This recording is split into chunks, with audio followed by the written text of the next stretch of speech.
बातमी नसरापूरच्या नराधमाला हाल हाल करून संपवा, राज ठाकरेंनी हा संताप व्यक्त केलाय। फास्ट्रॅग पद्धतीने कारवाई करू म्हणणाऱ्या सरकारने त्याची व्याख्या सांगावी असा खडा सवाल राज ठाकरेंनी केला। महिलांवरील अत्याचारावरून राज ठाकरे आक्रमक झाले, तर लैंगिक शोषणामधील नराधमांना आता पॅरोल नाही असा मोठा निर्णय मुख्यमंत्री फडणवीसांनी घेतलाय। नसरापूर घटनेसंदर्भात मंत्रिमंडळ बैठकीमध्ये चर्चा करण्यात आली आहे। नसरापुरातील अल्पवयीन मुलीवरील अत्याचार आणि हत्या प्रकरणावर मुख्यमंत्री फडणवीसांचं बारीक लक्ष आहे। लैंगिक शोषण करणाऱ्या नराधमांना पेरोल देऊ नका असे निर्देश मुख्यमंत्री फडणवीसांनी दिलेत। नसरापूरच्या घटनेनंतर कॅबिनेटच्या बैठकीत मोठा निर्णय घेण्यात आलाय। मुख्यमंत्री फडणवीस सातत्याने वरिष्ठ पोलीस अधिकाऱ्यांच्या संपर्कात आहेत। तपासातील पुरावे, छोट्या मोठ्या बाबींवर मुख्यमंत्र्यांचं बारीक लक्ष आहे। मुख्यमंत्र्यांकडून पुणे ग्रामीण पोलीस दलातील अधिकाऱ्यांना सूचना दिल्या जात आहे। तपासाबाबतचे सातत्याने अपडेट घेत असल्याची माहिती सूत्रांनी दिली आहे। त्याला फासावर लटकवलं पाहिजे आणि तशाच प्रकारची मागणी कोर्टाकडे आपले पोलीस करणार आहेत। त्याप्रमाणे SITची नेमणूक झालेली आहे। कोर्टासमोर चार्जशीट 2 आठवड्याच्या आतमध्ये सबमिट करण्याचा देखील प्रयत्न पोलीस करतायत। पॅरोलवर त्यांना सोडू नये अशा प्रकारची विनंती देखील राज्य सरकारच्या माध्यमातून कोर्टाला केली। या प्रकरणावरून मनसे अध्यक्ष राज ठाकरेंनी सोशल मीडियावर पोस्ट करत संतापही व्यक्त केलाय। नसरापुरातील 3.5 वर्षांच्या मुलीवर बलात्कार करून नराधमानं तिला ठार मारलं।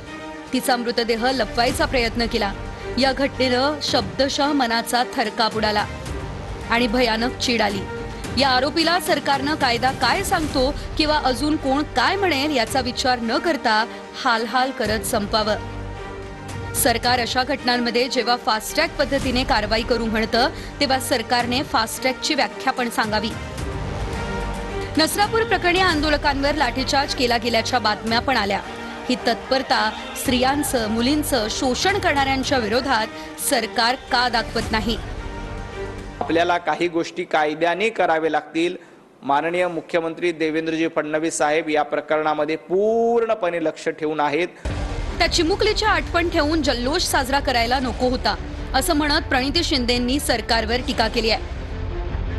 जाणीव ठेवून जल्लोष साजरा नसता केला आणि म्हणाला असता की तिच्यासाठी आम्ही जल्लोष करत नाही, तर थोडं तरी तुम्हाला काही माणुसकी आहे असं आम्हाला वाटलं असतं। उद्घाटनाचे कार्यक्रम घेतले, काही माणुसकीच राहिली नाही आहे ह्या महाराष्ट्राच्या मुख्यमंत्र्यांमध्ये असं मला कुठेतरी वाटतंय आणि म्हणून त्यांनी नैतिक जबाबदारी स्वीकारून राजीनामा त्या ठिकाणी दिला पाहिजे। महाराष्ट्रात मात्र प्रत्येक प्रकरणात तात्काळ कारवाई होते, ही झिरो टॉलरन्स हीच देवाभाऊंची भूमिका आहे। पण प्रणितीताई, तुमची भूमिका मात्र सोयीने बदलते।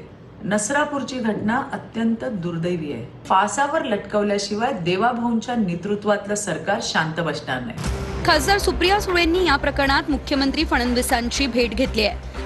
कायदा शक्ती कायदा आणला होता, तर तो कायद्याची अंमलबजावणी, सुरक्षितता आणि त्याला न्याय मिळाला पाहिजे ही भूमिका आणि भावना आम्ही मांडलेली आहे। नसरापुरातील घटनेच्या निषेधार्थ शिंदेच्या शिवसेनेच्या खासदार ज्योती वाघमारे आणि भाजप शहर अध्यक्ष रोहिणी तळवळकर यांनी आंदोलन केलं। मुख्यमंत्री एकनाथजी शिंदे साहेब असताना त्या अक्षय शिंदेला पोलिसांनी ठोकला होता। तोच नराधम पुन्हा जर पोलिसांवरती हल्ला करतो तर पोलिसांच्या बंदुका दिवाळीत टिकल्या उडवण्यासाठी नसतात की अशा लोकांना एखाद्या वेळेला तरी पब्लिकच्या हवाली केलं पाहिजे। हे कायद्याचं नाही, कायद्यामध्ये बसत नाही किंवा आमच्यासारख्या जबाबदार माणसांना बोलू नये, परंतु ही बोलण्याची वेळ आता आलेली आहे। SRPF परीक्षेमध्ये खासगी प्रकाशनामधले 85 प्रश्न जसेच्या तसे होते। SRPF परीक्षेमध्ये खासगी प्रकाशनाच्या पुस्तकातून प्रश्न घेतल्याचा आरोप करण्यात आलाय। या प्रकरणाचा तपास करा अशी मागणी सुप्रिया सुळेंनी केली। ही परीक्षा होती की ओपन बुक टेस्ट असा सवाल वडेट्टीवारांनी केलाय। SRPFच्या लेखी परीक्षेत एका खासगी प्रकाशनामधले 85 प्रश्न जसेच्या तसे विचारण्यात आले। महाराष्ट्र पब्लिकेशनचं पोलीस भरती 50 प्रश्नपत्रिका संच नावाचं पुस्तक आहे। या पुस्तकातील सराव प्रश्नसंच 10 मधून तब्बल 85 प्रश्न जसेच्या तसे विचारण्यात आले। विशेष म्हणजे या प्रश्नांची क्रमवारी आणि पर्यायही बदलण्यात आले नव्हते। 85 प्रश्न विशेष म्हणजे महाराष्ट्र पब्लिकेशननेही याचा एक व्हिडिओ जारी केला.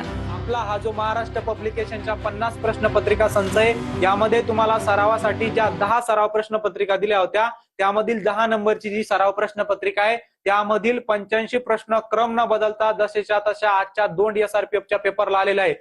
हा व्हिडिओ सोबतच महाराष्ट्र पब्लिकेशनच्या टेलिग्राम ग्रुपमधील काही मेसेजेसही व्हायरल झाले. यात हमारा तो वशिला है बाबा असाही एक मेसेज आहे. यामुळे या प्रकरणाची चौकशी करण्याची मागणी सुप्रिया सुळेंनी केली. त्या विषयामध्ये असं झालंय की त्याच्यात कॉपी पेस्ट खूप आहे त्या परीक्षेत. त्यामुळे कॉपी पेस्ट परीक्षेचा पेपर असू शकत नाही. परीक्षेचा पेपर हा पारदर्शकच असला पाहिजे आणि तो मेरिटवरच असला पाहिजे. त्यामुळे ह्या गोष्टी माझ्या निदर्शनात आणून दिलेल्या आहेत. आमची अपेक्षा आहे की प्रत्येक परीक्षा ही फेअरच असली पाहिजे. SRPFच्या परीक्षेसाठी 3,977 विद्यार्थ्यांनी अर्ज केला होता. त्यामुळे विद्यार्थ्यांच्या भवितव्याशी खेळ केला जात असल्याचा आरोप काँग्रेस नेते विजय वडेट्टीवार यांनी केलाय. राज्यात स्पर्धा परीक्षा देणाऱ्या तरुणांच्या आयुष्याशी सरकार अक्षरशः खेळ करत आहे. आता हे उघडपणे दिसू लागले. महाराष्ट्र पोलीस भरतीतील SRPF गट 5 दौंड येथील लेखी परीक्षा म्हणजेच पारदर्शकतेचा विनोदच ठरला. 100 पैकी तब्बल 85 प्रश्न एका खासगी प्रकाशनाच्या पुस्तकातून जसेच्या तसे उचलले गेले. मग ही परीक्षा होती की त्या पुस्तकाची ओपन बुक टेस्ट? ही चूक नाही, ही व्यवस्था ढासळल्याची स्पष्ट निशाणी आहे, असं ट्विट वडेट्टीवारांनी केलंय. पुरंदर विमानतळासाठी भूसंपादन शेवटच्या टप्प्यामध्ये आलेले. संमती देण्यासाठी शेतकऱ्यांना 10 जून पर्यंत मुदत दिल्याचं जिल्हाधिकारी जितेंद्र डुडी यांनी म्हटलं. जे संमती देणार नाहीत तिथे सक्तीने भूसंपादन करणार असं जिल्हाधिकाऱ्यांनी म्हटलेलं आहे. भूसंपादनची प्रक्रिया जलद गतीने करण्यासाठी आम्ही सासवडमध्ये 7 टीम ठेवलेली आहे. प्रत्येक टीममध्ये जवळपास 9 लोक आहे. 7 मे पासून हा प्रक्रिया चालू होतील आणि 10 जूनपर्यंत हा प्रक्रिया चालू राहणार आहे.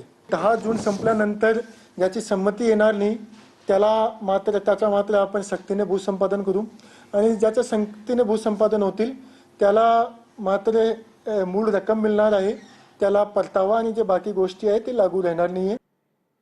राज्यामध्ये अनेक ठिकाणी पेट्रोल डिझेलचा तुटवडा जाणवतोय. इंधन टंचाईमुळे शेती कामांना फटका बसतोय. धाराशिव, कणकवली, बीड, लातूरसह अनेक ठिकाणी इंधन टंचाई निर्माण झाली आहे.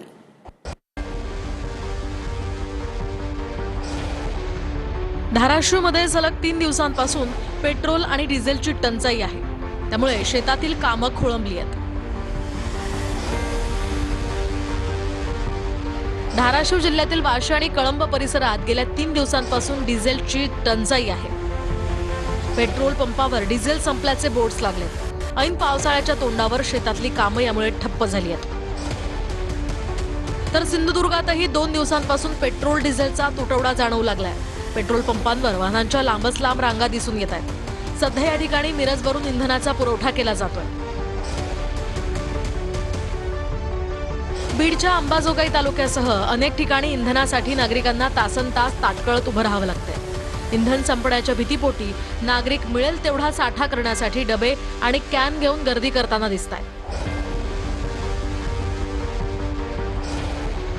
लातूरमध्ये डिझेल पेट्रोलसाठी नागरिकांनी पंपांवर मोठ्या रांगा लावल्यात. डिझेल पेट्रोलचा तुटवडा निर्माण होण्याच्या अफवेनं पंपावर मोठी गर्दी पाहायला मिळाली. दरम्यान इंधनाचा तुटवडा नसल्याची माहिती जिल्हा प्रशासनानं दिली आहे.